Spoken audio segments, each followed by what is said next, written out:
Hello everyone, welcome to Bees in a Pod. I'm your host Mo. And I'm your co-host Humaira. Today we're joined by a very special guest, Rebecca, from the Women's Environmental Network, amongst many other things also. So that I found out. Really the only thing I found out was your sewing and making stuff, okay. which is awesome. It's so cool. We'll dig into that a little bit, but do you want to introduce yourself? Give yourself a nice round summary of who you are? So I'm Rebecca. I've been at Women's Environmental Network for 2 years. I work across 2 projects there, so Limbra Hub and Climate Sisters. So I love working in the community, also live in Tower Hamlets, also was born in Tower Hamlets.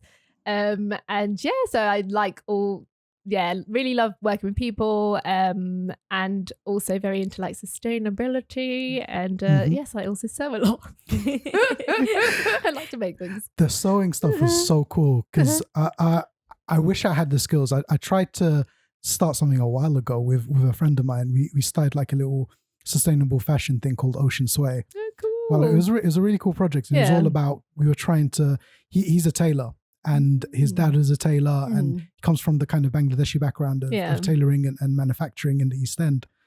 So that's what I was super excited when I found out that you do so that, because it's it's a really cool kind of, especially when you tie in all the sustainability. We ended up doing one time we did a fashion show at Popular Union, and he designed a dress made out of leaves. Oh wow! It was really cool. Like we were literally walking around Teviot collecting leaves. One made out of leaves and another one made out of litter that we found around Teviot. Oh wow! So did it smell bad? We cleaned it. did you though? How well did you clean it? Ask the model who had to wear it.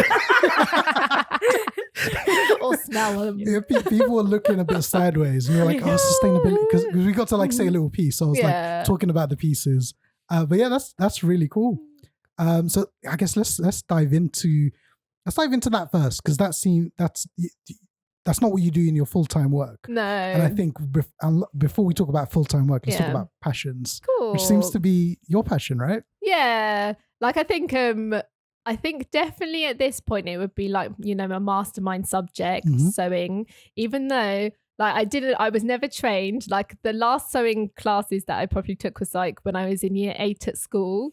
So it was a lot of like just reading books and like, because I started when I was 15, I think.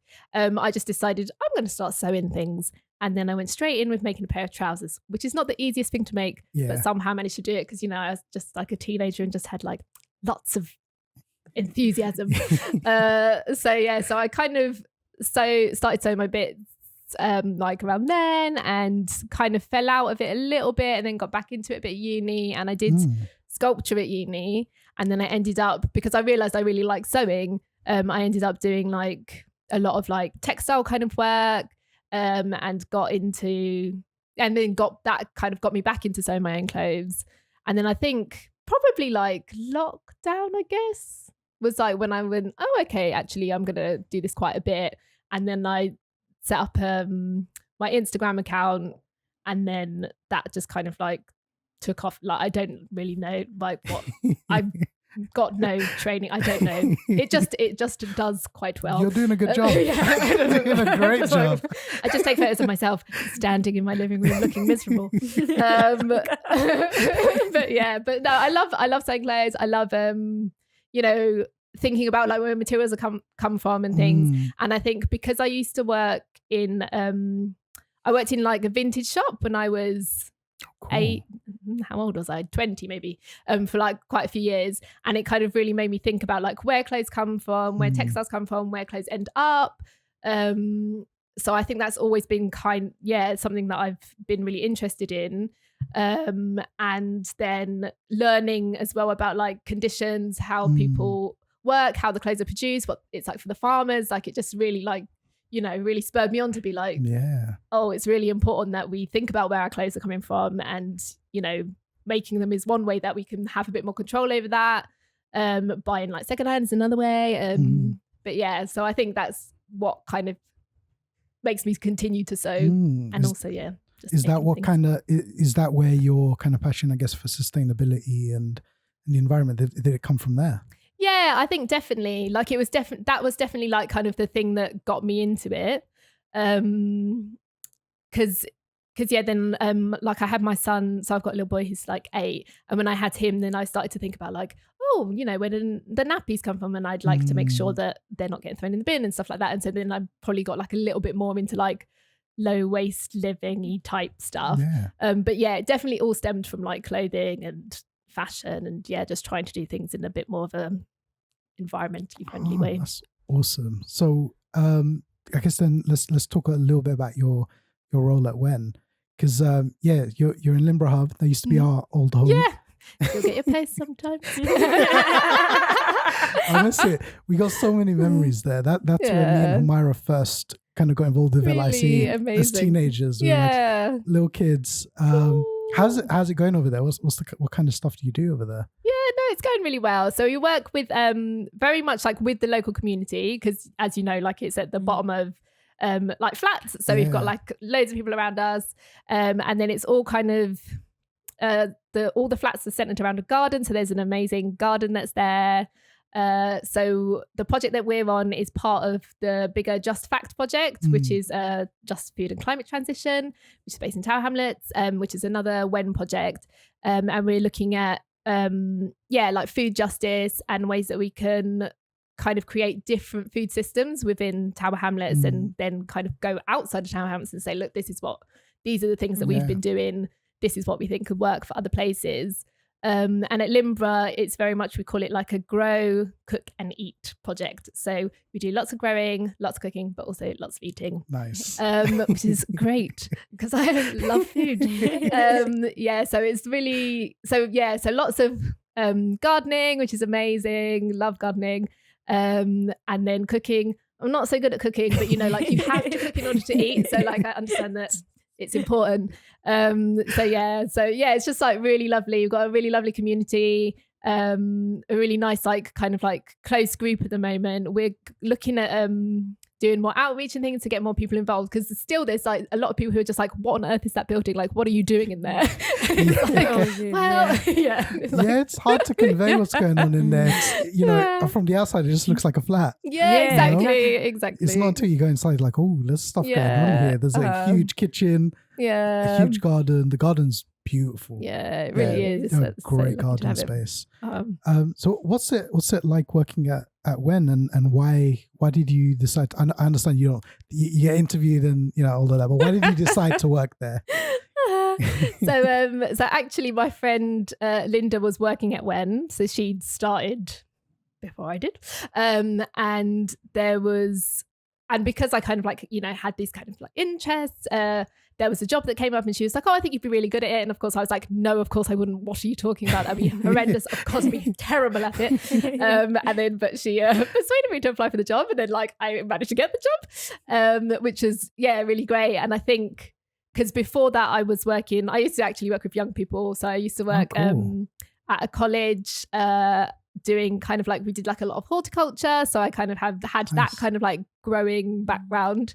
It's called Harrington Scheme. It's very nice.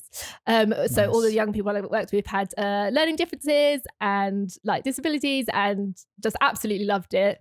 And I was doing that up until last summer, but then I started working at Climate Sisters, so then I transitioned into full-time When. But yeah, I think really being at When, it's just like I feel like I've developed so much being there, like being around other people who are like so strong in their convictions, and like it's really kind of like spurred me on to be like more radical and kind of these things that I already had like a bit of interest in, like social justice and things. It's really just giving me like more words for those sorts of things, and like it's kind of like always like an education, as well as because the projects that I work on are very much like locally based. It's given me so much more involvement in my local community, and like it just feels like a lot of like richness has come out of it, I guess. Because we've been to a couple of conferences and events by When, and one of the things I really enjoyed was how philosophically driven things are, and everybody having that kind of philosophical base around the things that you guys are doing. And the fact that you could, you could talk to most people and they can communicate that to you.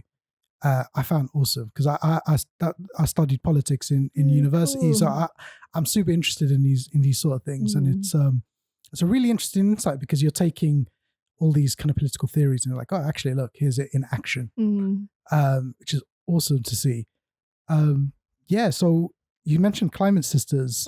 That's something that we run here. So one of our groups, the Teviot Sisters, I think, were they part of the first cohort? Yeah, they were the first one in London. Yeah, it was really exciting, because I've heard really good things about it. Humaira, you'll know a bit more about that than I would, because you've been working with the group a lot closer. Yeah, so I guess Rebecca can also touch on it, but Climate Sisters program, I believe it's the first in London, right? Yeah. The Teviot. So essentially, Roshini and Rebecca, is it about a 12-week course? Yeah. That we had the Teviot, and teaching them all about climate. And a lot of these women that I think almost all of them were like, they have no idea what climate is about. And the whole topic was a sort of taboo topic for them.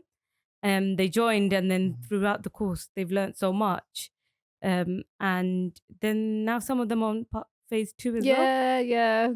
And it was such a growing learning curve for the ladies. And do you want to tell us a bit more about the program? So I think, because with Climate Sisters, we always say, we tried to run it as a space where it's not like we're the teachers and you're the students and we're going to impart all this information. It's really like this idea of that everyone has knowledge, and it's just like drawing it out in those spaces and allowing people to voice their opinions and question things and be like, well, I think this, and just really giving that space for people to do that, which for some reason is a luxury, because people just don't have the time. But I think with the LIC group, it was they, so many people know all of these things about climate change and know that, oh, it's hotter now in the summer and it's difficult to my tomatoes haven't grown so well, and it's oh yeah, that's a sign of it. And there was also this kind of link to because all of the group were Bangladeshi, and it's oh, I know that there's lots of flooding back home in Bangladesh, and now I have the words to say it is climate change, and that's why it is. And so it's it's not as if we've had to be you don't know anything, and we're going to tell everyone knows these things. It's just being able to have the words to do it, and that kind of confidence to be my opinion matters, and I can talk about these things, and because they're issues that affect us all, but it's that thing of not having the time to actually think about it, or to speak about it, or to kind of talk to other people about it. And it's just giving that space for people to have that. Language is so empowering. And I love the way that you've structured the sessions, because one of the things I've always complained about is this whole factory model of education that we all follow, very top heavy. And weirdly enough, for my dissertation, I was I was comparing our model of education to how it was in Catalonia when they were under anarchy, when they had no government, and they were under completely different kind of. And it took me ages, but I managed to find some sources about how schools were run then, and it was exactly how you were saying. It was very much conversational, so it's ask questions and kind of dig into things, and it was all rather than it coming from a position of authority, because people just don't respond, especially children, most people don't respond well to harsh authority. There should be a level of mutual respect. I really appreciate that, because I sound and clearly it's effective, right? Because the fact that these women are able to engage in these conversations and like you said, actually be able to express themselves is awesome. And I'm sure there was some cool things where they were able to see that some practices that we do back home, potting plants in old yogurt pots. Things like that is okay, you're being sustainable. Exactly. Repairing your clothes, you're being sustainable already. And I can imagine it's empowering. Yeah, exactly. Because it's like those things that are kind of like co-opted by the West to be like, oh, look, we're like zero waste and we're like, you know, so sustainable. And it's like, these are things that people have been doing for centuries. And like, just reusing what you have. Like, that's just what you naturally do. Like, it's like gentrifying. Like just traditional practice. Yes. Like, you know, storing food in a biscuit tin. Or storing needles. The sewing bits. The sewing actually biscuits in a tin. Yeah, no, curry and the ice cream. Oh my gosh, yes. So have kind of taken it back to some of your sewing and making stuff, has your kind of cultural identity and cultural background had any influence into how you've kind of gone about it and how you've kind of grown and developed that skill? I think like because my grandma was a big sewer and my aunt still is, and my mum, I'll give her a shout out as well, even though she doesn't say much. But yeah, so I think because being that kind of like my grandma and my grandpa came over from Jamaica and being that kind of like first generation to migrate, there was very much like that kind of resourcefulness, and like my grandma would like go to the department store and just like look through all the clothes and then she'd just go home and like recreate it. That's so cool. That kind of like, just like, okay, let me see what they're doing. Okay, I can do that. Practical piracy. Yeah.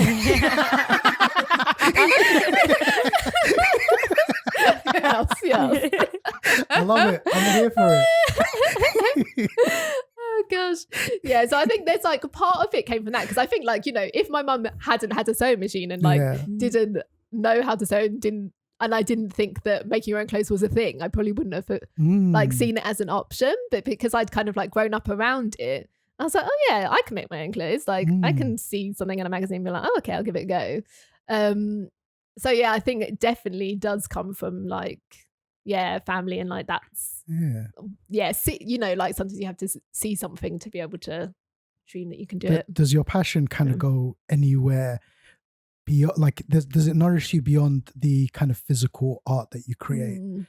Is there anything kind of deeper in it for you? Yeah, I think very much so. Like I find it it's because I can be like quite scatterbrained, I guess. You say that still? Don't know. But like, like I can be, my thoughts can be quite busy. And I find like sewing is definitely something that like calms me, and it's like something nice to focus on. And you can kind of see that progression. Like I'm quite good at following something through to the end. So it gives you kind of like that sense of achievement.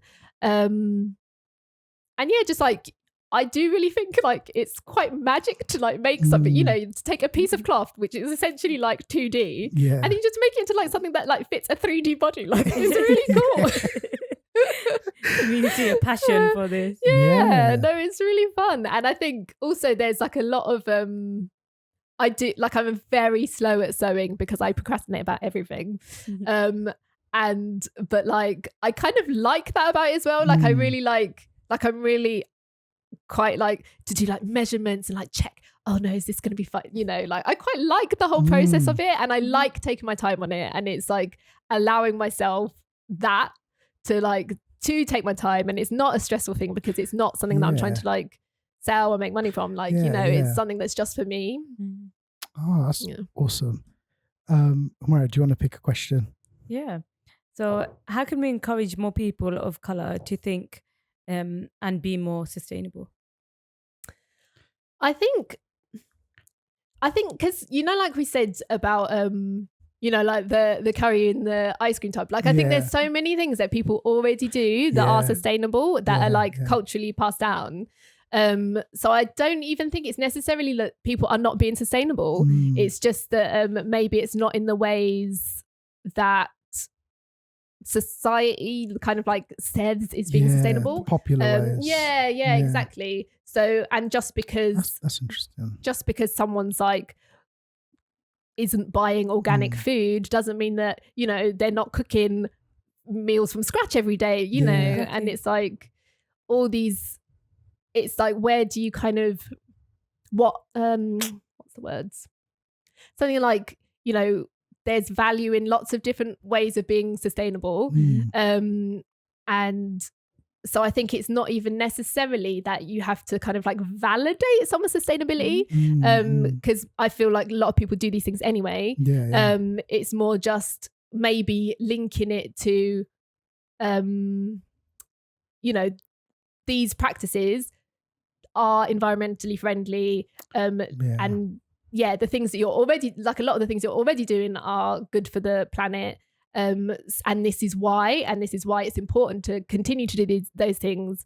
But I think there's also an element of like kind of decolonizing the whole thing as well, because like in Climate Sisters, we've talked a lot about, people would be like, oh, well, you know, like back home in Thailand, we always use banana leaves to wrap food. But now like people use plastic more. And it's like, why is that? It's because like the West has come over and gone, plastic is good. It's great. It's new. It's like fashionable. It's, you know, the future. And now when we see the destruction of these things years on, it's like, oh no, actually the old way was the better way. Yeah. No, that's really interesting. Particularly with kind of decolonizing the way that we kind of think about these things and our practices. Like I've got a bit of a brain block. But yeah, so on with Climate Sisters, I think it would be interesting to maybe dig into a little bit of that, in terms of what happens in the sessions. So if you can take us through kind of session by session. Yeah. So Climate Sisters is made up of like 2 phases. So the first phase is like 12 weeks. And the groups are about, I think we take about 12 women usually. And the focus is on really kind of reaching out to groups who wouldn't usually be represented in like climate conversations. So we're working like with community groups, marginalized women, and people from like minority backgrounds, and really trying to get these voices more like heard more. And I think part of that is not even, you know, like, because we don't see it as like people don't have opinions, or like, you know, they don't have the knowledge. It's like they do. It's just giving people that space to have to like, you know, to be like, oh no, I do have an opinion on this, and I can speak about this. So through the course, through the 12 weeks, there's like confidence building, kind of there's a bit of like kind of getting to know yourself as well, because I think also as women, it can be quite common to just be like, you know, to kind of be this carer and to kind of like be quite selfless and kind of to put other people before yourself. And I think part of the course is really kind of bringing people back to themselves and be like, what do I want? What are my ambitions? You know, what have I got to say? And just making sure that people feel, just more confident to kind of like speak up and to be themselves, and to realize that what they say has as much power as like, you know, what climate scientists might say or whatever. Have there been any like interesting or inspiring kind of developments with some of the participants? Yeah, definitely, like loads. Yeah, no, it's been so like we do a session where it's like about projecting your voice, and in one of our sessions, one of the women went up, and because we have translators, like one of the translators was like I would never have thought she would ever do anything like you know, to put herself at the front. And it was like, so yeah, things like that where you can like clearly see that someone's really gained confidence in doing things. And then also because we see it as really important that people are like reimbursed for their time. So we've had people who this has been the first time where they've it's kind of like warranted them having a bank account.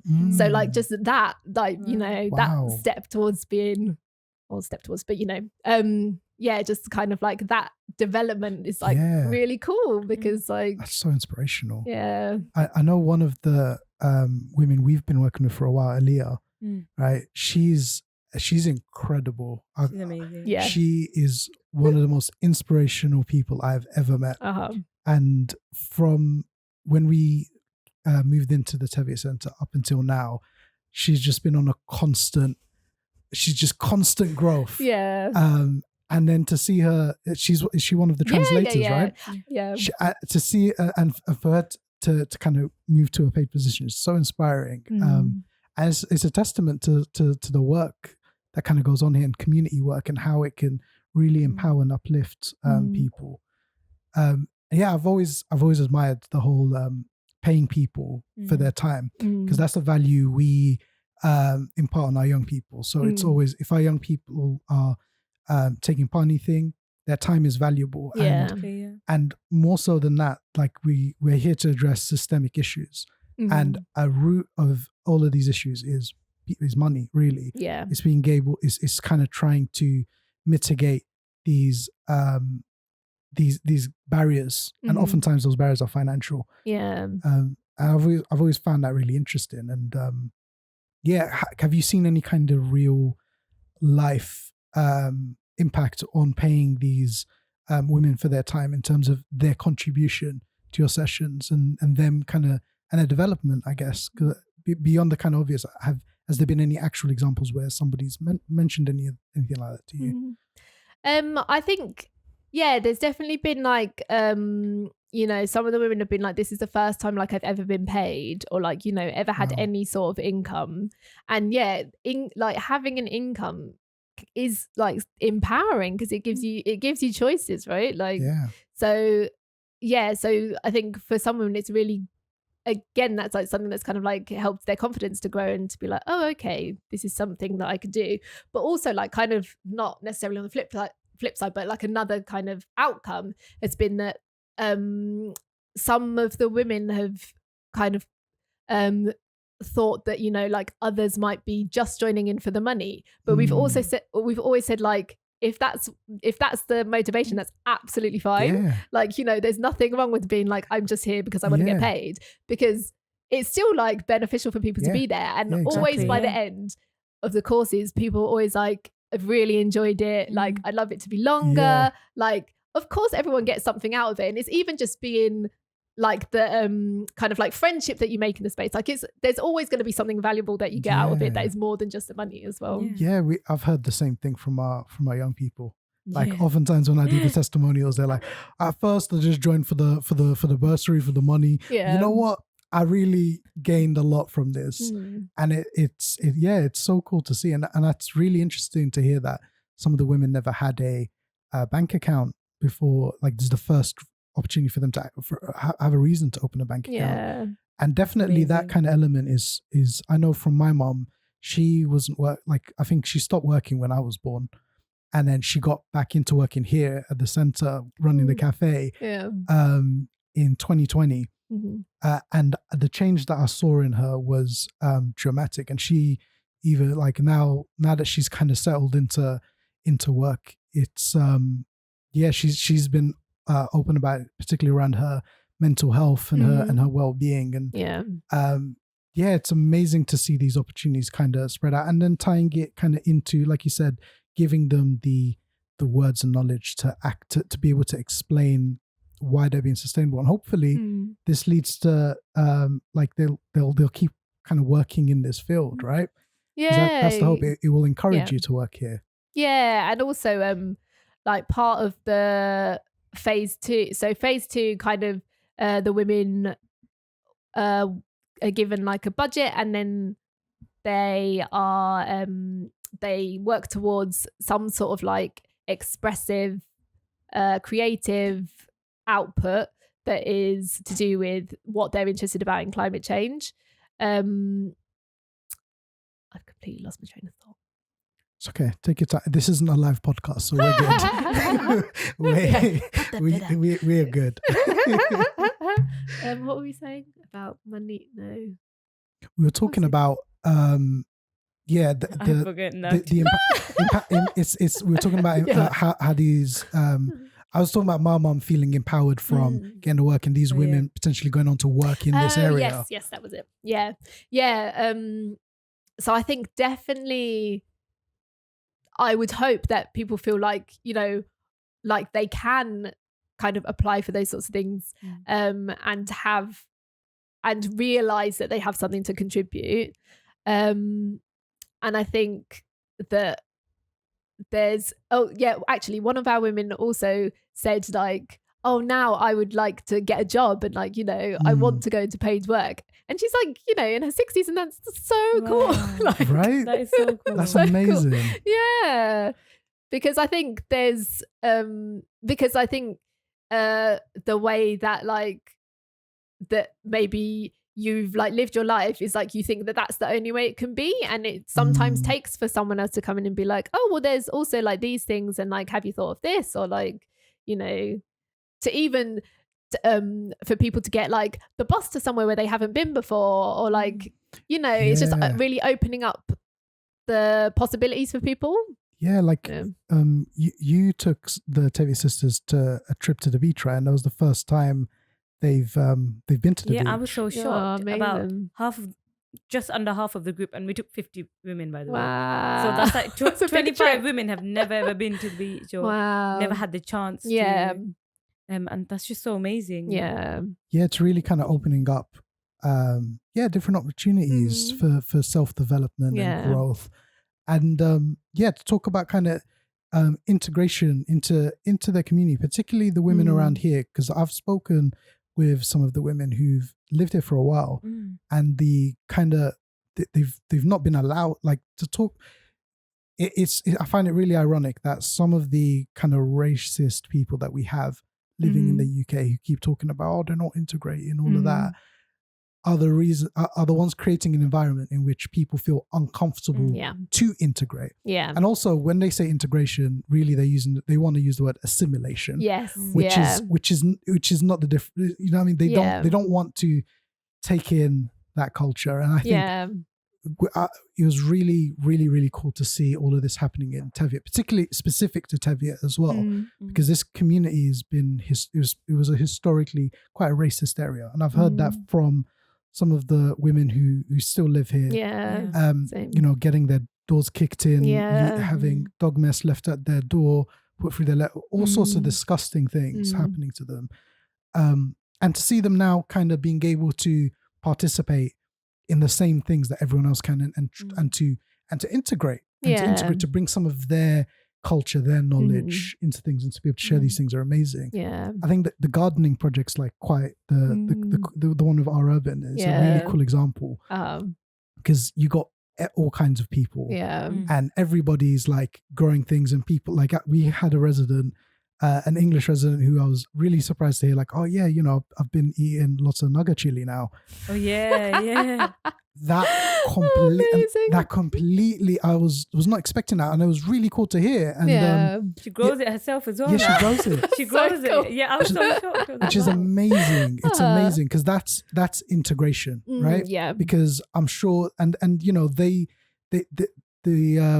kind of non-English people. Also got to kind of hear from the English people, impart some of their kind of their values and their traditions, and it's an exchange, and I think it's really amazing to see. And these kind of projects definitely do a huge part in freeing people to that conversation. Yeah, I think like there's it's that idea of it not being like extractive or not being like, we're going to show you the way it needs to be. Yeah, it is that exchange, and like that's kind of the way that we build societies and like all get along. Is like that we recognize that we do have differences, but we celebrate the differences. That's it. And there's also like we had a trip to Barbican to the exhibition that was on there with the women, and you know, like so many of the women had not been, you know, to anywhere that was like that at all before, not been to like art galleries, and I think there's part of it that's like kind of like claiming those spaces as being like places that you can go and be like, you shouldn't have to feel uncomfortable here, like you can ask for a prayer space, you can come, and like this is a place that you can go and you are welcome and you belong as much as anyone else, and just really like taking up that space especially as a group, because hopefully that will give people more confidence to like do things more by themselves as well, but yeah, that's kind of also been like something that's really important, because London is for everyone, like, you know, you shouldn't feel like you can't go to a free gallery or whatever. It's inspirational even for because the way I'm seeing it is I really want people to kind of to hear about these stories, because especially for people of color who are born here, right? If people who are not born here, English is not their first language, are able to kind of, like you said, claim back these spaces and take action and really get integrated and really try and overcome some of these systemic issues. You who have the kind of privilege of being educated here and to speak the language natively and to be born into the culture and to really have that kind of leg up, it should definitely be a source of inspiration to try and overcome some of these systemic issues that we are now dealing with, albeit nowhere near the scale of some of these women and men who came to this country in like the 70s. I mean, especially around Tower Hamlets, like every corner you go to, every borough, there's a memorial or something around, you know, somebody who died as a result of racial attacks. So it's amazing to see. So what's been, I mean, maybe you've already answered this through Tevye Sisters, but is there another kind of favorite thing that you've done or worked on or seen or collaborated on while you've been at WEN?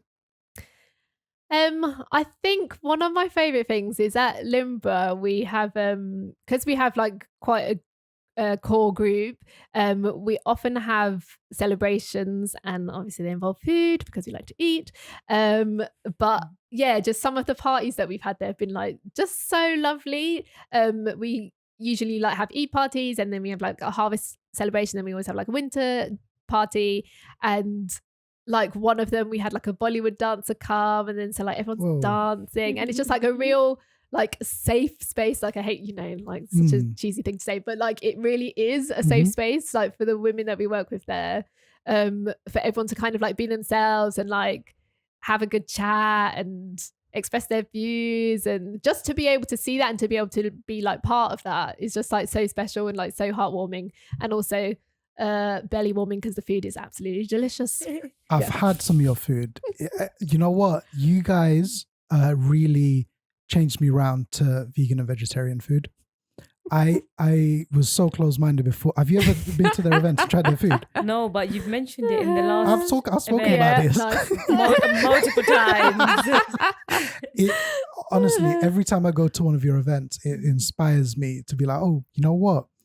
Vegetarianism, not bad. We can make it work.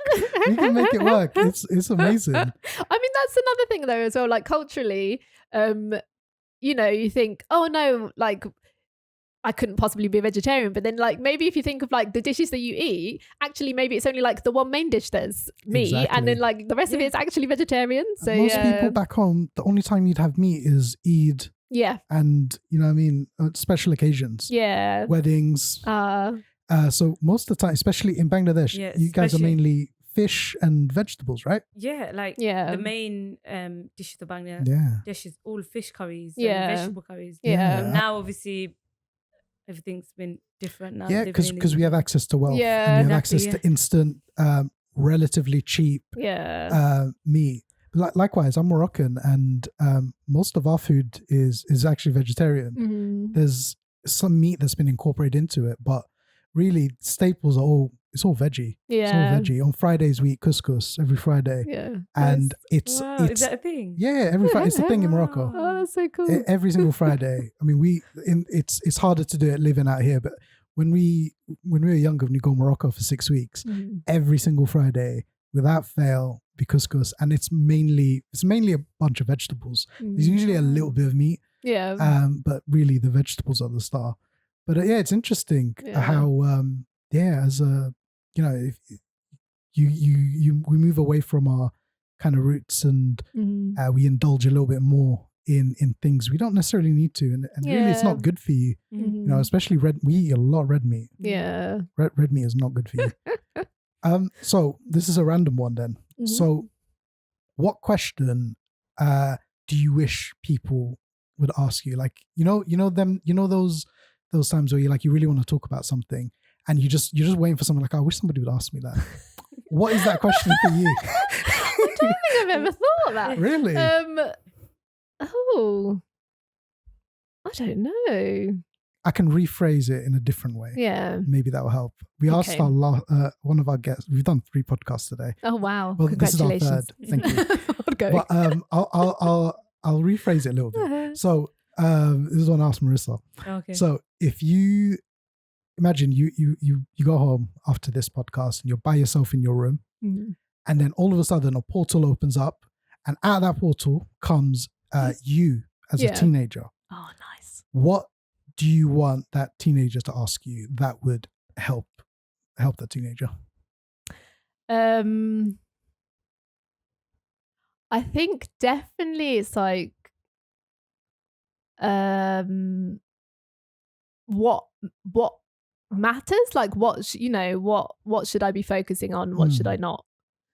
And I think definitely as a teenager, I was like, well, classic teenager, like, everything is like so like, it's such a big deal, and you think that like this is the end of the world and this is the end of the world, and so I think it's like giving that kind of like wider perspective, which is often quite difficult to have. And I think through my life, like I've kind of like, had things happen where it kind of does make you shift and you go, oh, actually, do you know what matters? It's like, whether this person likes me or doesn't like me, that's fine. Like, not everyone's going to like you.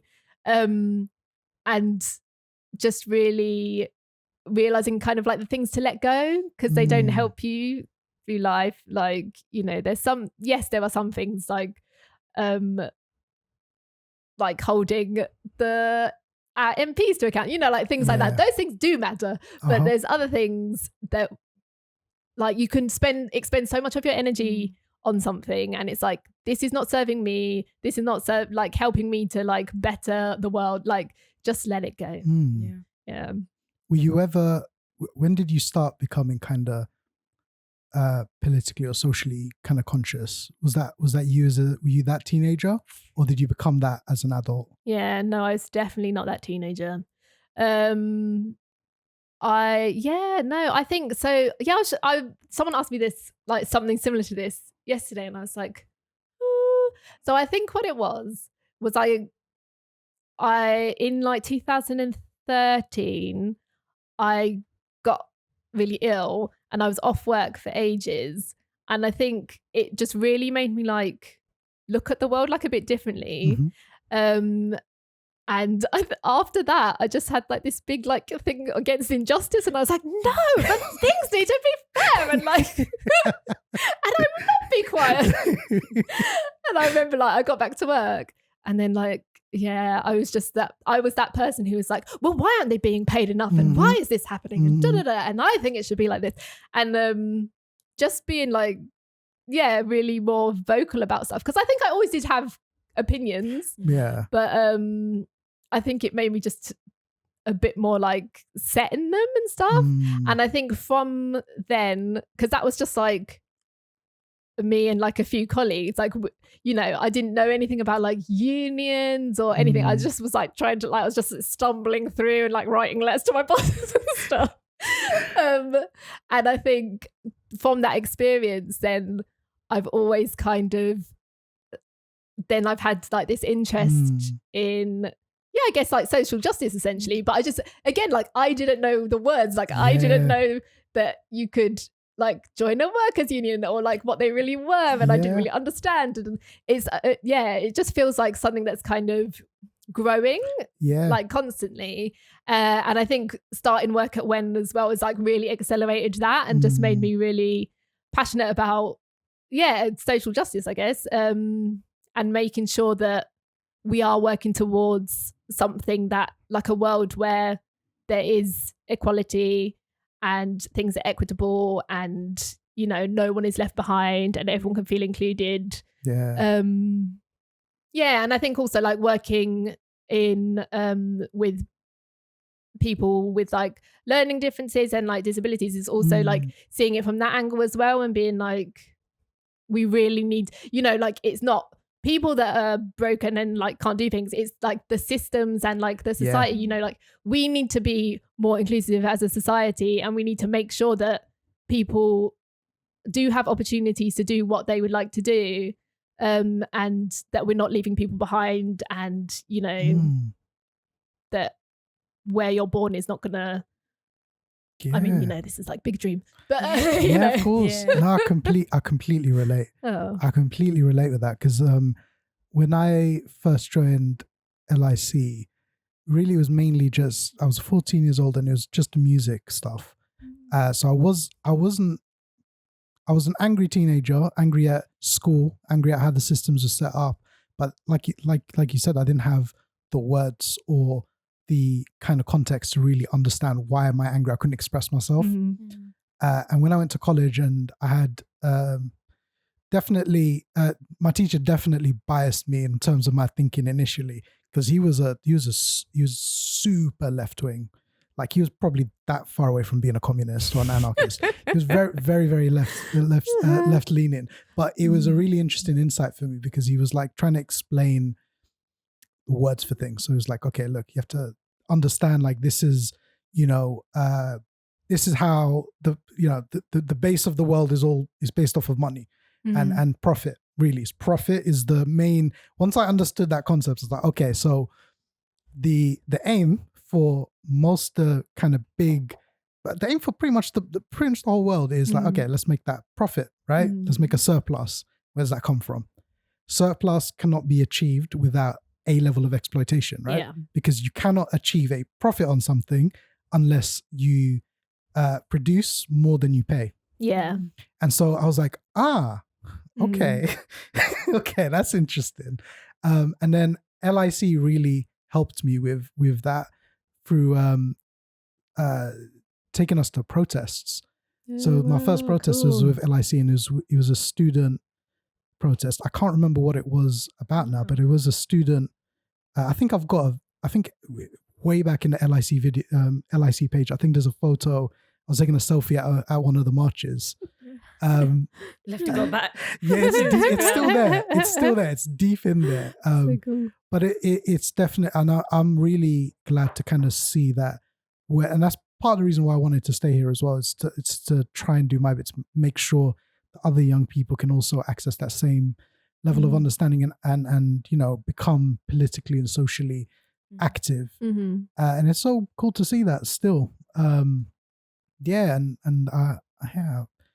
it really is empowering. Yeah, definitely. Yeah. And I think it's like one of those things, like when you, again, like, these things, and like how you're being affected in the world, but you don't always know why, or you don't have that kind of like view, that bigger view of like, oh, okay, the whole world is like, the society that I live in is like a setup for me to fail. Oh, okay, makes sense now. Yeah. Yeah. Oh, my goodness.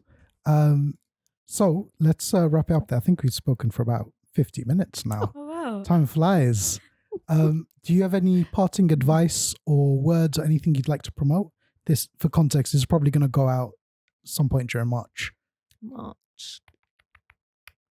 Okay, let me think. Let me just make sure I've got my WEN hat on. What have you got coming up? Take your time. Like I said, this is not live.